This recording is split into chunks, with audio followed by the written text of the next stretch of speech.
Well, hello there. First, thank you very much for organizing this wonderful workshop. Today, I'm going to talk about some schemes or some generalities that happens when one considers the divergences and ambiguities in particle detector models in QFT. One second. Okay. So particle detectors are models that aim to discuss local measurements in quantum field theory. One envisions an auxiliary device that interacts locally with the quantum field, and one measures the device after the interaction has happened to implicitly measure the field. Among the families of detector models, one can consider point-like detector models, in which the detector couples around a one-dimensional trajectory. It can be shown, in a sense that we will discuss later, that these models are both covariant and causal, and also enjoy the advantage that since acceleration and gravity seem to be at odds with the finite extension of whatever device we may consider in a measurement scheme, in a realistic scenario, one can extract model-independent results in the sense that any detector that is reasonable should look like a point-like detector in some limit. However, the point of this talk is to discuss the fact that they're actually extremely singular when uh, measuring relativistic quantum fields in particular. So the paradigmatic example of a particle detector model is the so-called unrooted model that envisions a two-level system that interacts locally with the quantum field, and that in along a one-dimensional trajectory that we envision as the particle that the trajectory that the detector is following space-time. And here, in the recent times, it's been customary to smear the interaction in time with a suitable smooth function.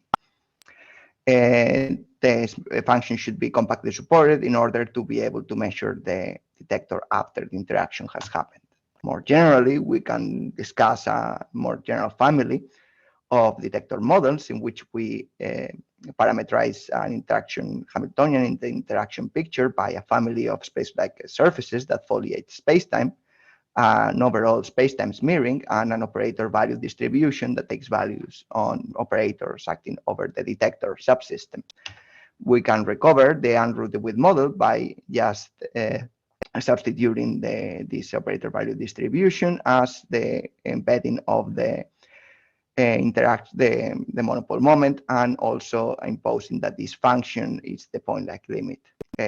Other examples include, for instance, the models that were discussed in the seminal papers on particle detector models by Andrew and Wald, for instance, in which the detector is a quantum particle, or more recently, we can just consider that the operator value distribution is a quantum field itself.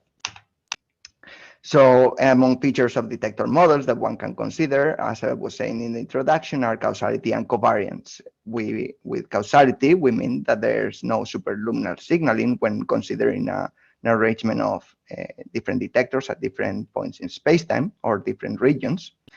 And covariance in the sense that our measurement scheme doesn't depend on the concrete foliation that we're choosing to relate our joint measurements.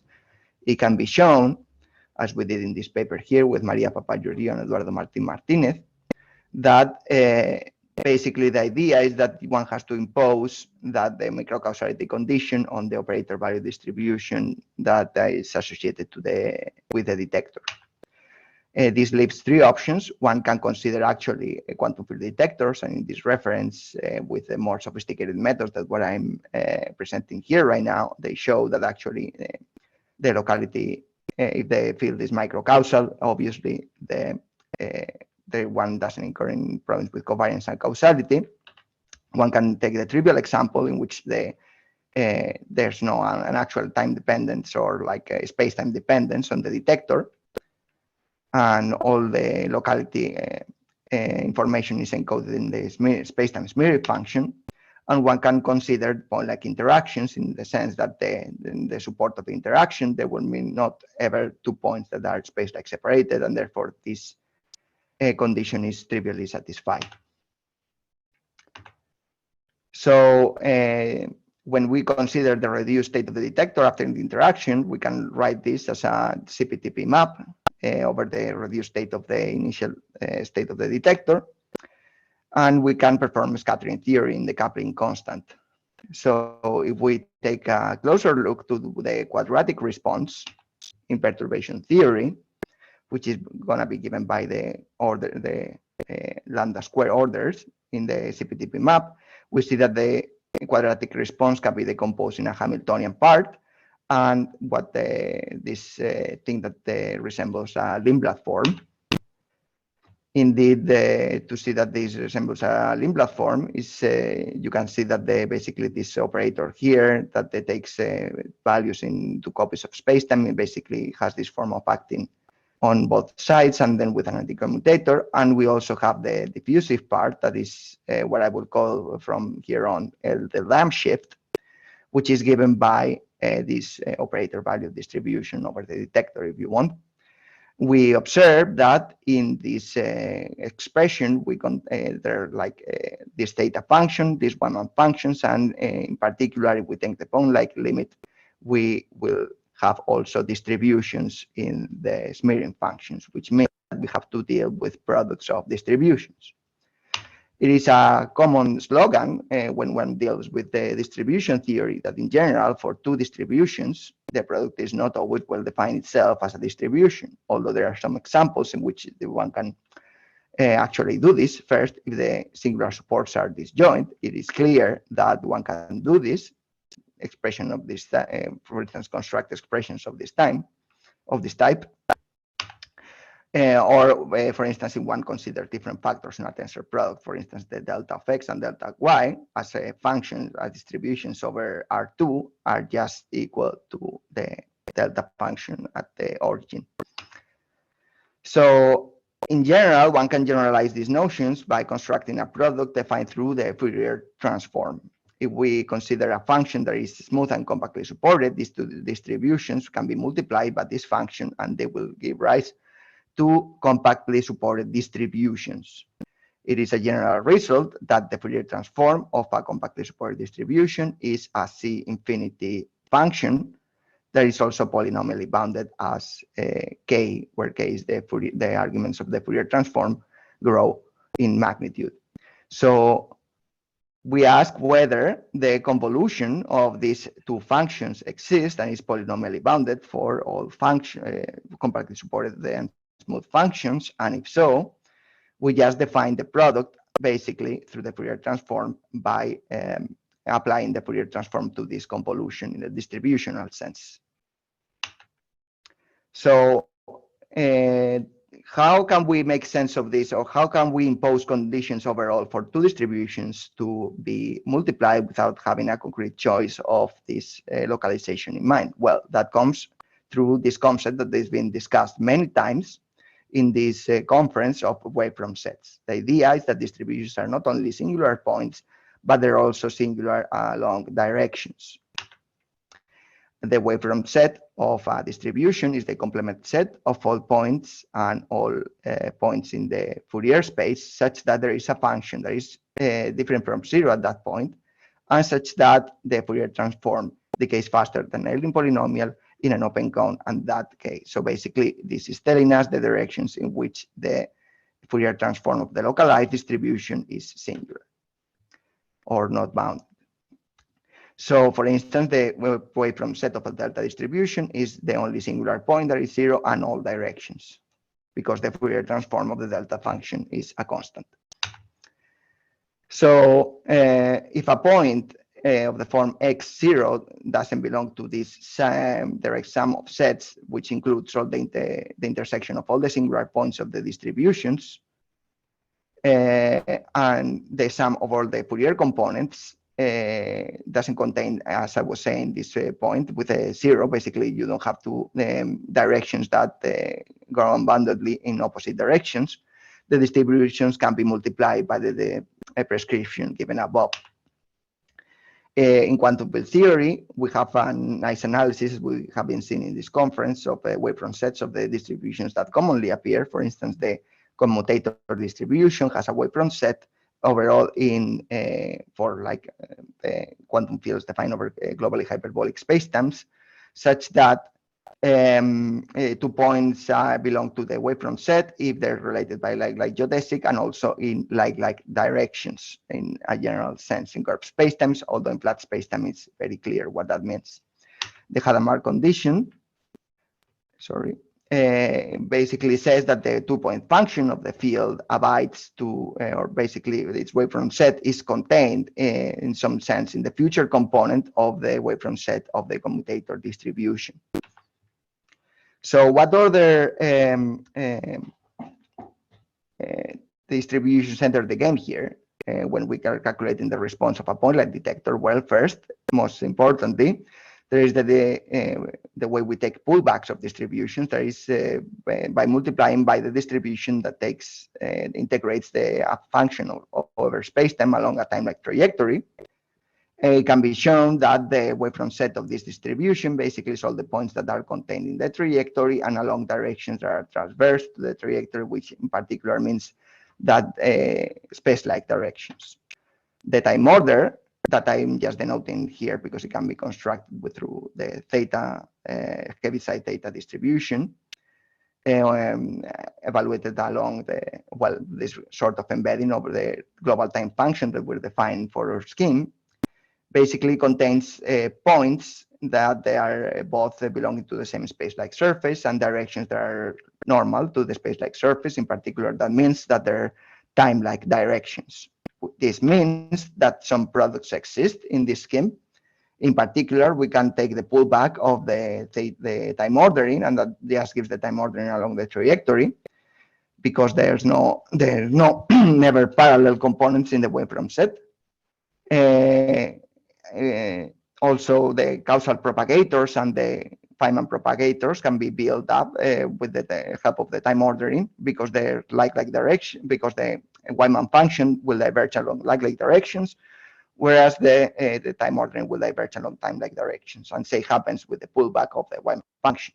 That's the reason why no one has noticed the peculiarities of this analysis, and people were calculating excitation probabilities in terms of the pullback of the Wyman function of trajectories. However, the pullback of these time-ordered versions is not well-defined overall, which means that the lamp shift is not well-defined as a distribution. So what do we conclude from this? Well, the dissipation of second order is well-defined as a distribution, and that gives the excitation probability in order, but the lamp shift is never well-defined in the point-like limit as a distribution, and this is a general feature of singular Hamiltonians, that overall they're not compatible with the time-order distribution. And this is known in the theory of quantum systems, and usually this is dealt with by using normalization terms, by including counter terms in the Hamiltonian. So, but we should ask if this procedure really accounts for the actual physics that is going on when we're considering a very sharp detector. We should regard the point-like models as limits of regular causal models. For instance, this was done in the last section of the work of Pfister and Berg in local fields, quantum fields and local measurements. The excitation probabilities in unrelated model are not sensitive to this procedure, and so they don't the entanglement harvesting protocols for initially excited detectors. But overall, initially coherent states will be very sensitive on how we take this procedure, and also any notion of thermodynamic work that we want to define as the field acting over the detector will be also very sensitive on how we take this limit. So should we ask if this is such a problem? You have 1 more minute, sorry. Okay, well, perhaps I will skip. So in some areas of physics, this is not such a problem. For instance, in Brownian motion with inhomogeneous noise, the dynamics is well defined, but depends on how the Brownian motion is defined. That gives rise to the so-called Astaronovich calculus, Aero calculus, etc. And what changes is precisely the diffusion term. There are other examples that are common in the literature, but in the case of detectors, the problem is more severe because the problem is not about ambiguities, but about divergences. So to conclude, point-like detectors would enjoy many advantages since they allow to introduce finite dimensional detectors in a causal and covariant manner, and this would allow to discuss processes such as thermalization in a sound way, which cannot be done in general for infinite dimensional systems. but they're not good models for QFT in the sense that they don't stand by themselves in those situations, and they should be regarded as limits of other models. There will be quantities that will depend on how these limits are taken, and there will be quantities that won't be even defined in the limit. So our goals here, and what I'm trying to write down now in a more positive note, perhaps, is that we should interpret point-like models as limits of regular models in some sense, probably with some causality and covariance conditions. We should interpret well-defined quantities in the point-like limit as robust, such as excitation probabilities, and divergences ambiguities should be regarded as a window to the microstructure of the detector, or to some high energy qualities of the field that we're trying to probe. So we should try to impose conditions on ambiguities and asymptotic divergences based on how we take the limit to the point-like case. And with that, I hope you enjoyed. Thank you very much. And I'm open to questions. Thanks for this wonderful talk. So now we have some time for questions. So are there any questions? Please raise your hand or simply unmute yourselves and ask. Well, in the meantime, may I ask one question myself? I was wondering, you mentioned that the detectors are useful to study thermalization because it is hard to study it with extended models like QFT models, for instance. Could you comment a little bit more about this difficulty and why it arises? So the problem is technical, I would say, in the sense that the most theories that infinite dimensional theories that we know don't have the structure that we technically require usually to discuss thermalization, right? So the main tools that we use to discuss thermalization are stuff like the Nakajima's Banzig equation, or in other contexts, there's this notion of return to the equilibrium. There's there are more sophisticated techniques overall to discuss thermalization. But they usually require that there's a set of discrete levels. So the problem is technical. I'm actually trying to work out a version of this in which one can talk about thermalization when the detector is a quantum field, and in which sense. But of course, there's many problems to have an unambiguous definition of thermalization for infinite dimensional systems. Okay, I see.